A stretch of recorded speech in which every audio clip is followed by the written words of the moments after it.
સુરત સહિત સમગ્ર દક્ષિણ ગુજરાતમાં આગામી 4-5 દિવસ માટે હીટવેવની આગાહી કરવામાં આવી છે, જેને પગલે આરોગ્ય પ્રશાસન હરકતમાં આવ્યું। સુરતની નવી સિવિલ હોસ્પિટલમાં તાત્કાલિક ધોરણે 10 બેડનો સ્પેશિયલ હીટવેવ બોર્ડ તૈયાર કરવામાં આવ્યો, જેમાં વેન્ટિલેટર સહિતની તમામ જીવન રક્ષક સુવિધાઓ ઉપલબ્ધ છે।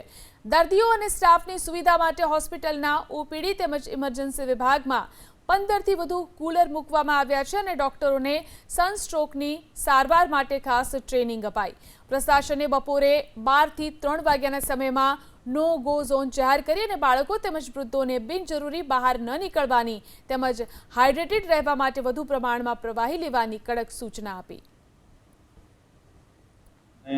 એક 10 બેડનો વોર્ડ પણ બનાવવામાં આવ્યો છે। ચોથા માળે કિડની બિલ્ડિંગમાં બનાવવામાં આવ્યો છે, જ્યાં વેન્ટિલેટર સહિતની તમામ સુવિધાઓ ઉપલબ્ધ છે। અને પ્રજાજનોને ખાસ તો એ સંદેશો છે કે અત્યારે હીટવેવ દરમિયાન 12 થી 4 દરમિયાન ખૂબ જ એટલે સૂર્યના કિરણો સીધા પડતા હોય અને ખૂબ ગરમી લાગતી હોય, તો એ સંજોગોમાં હીટવેવની શક્યતા વધારે હોય છે। અને પર્ટિક્યુલરલી ખાસ કરીને વૃદ્ધો, બચ્ચાઓ અને પ્રેગ્નન્ટ લેડી આ સમય દરમિયાન બને ત્યાં સુધી બહાર ન નીકળે એવું સૂચન છે।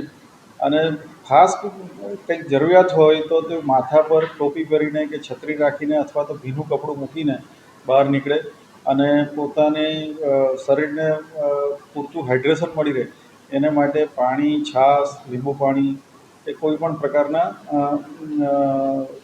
નાળિયેર પાણી કે એવા પીણાઓ લેવું જોઈએ।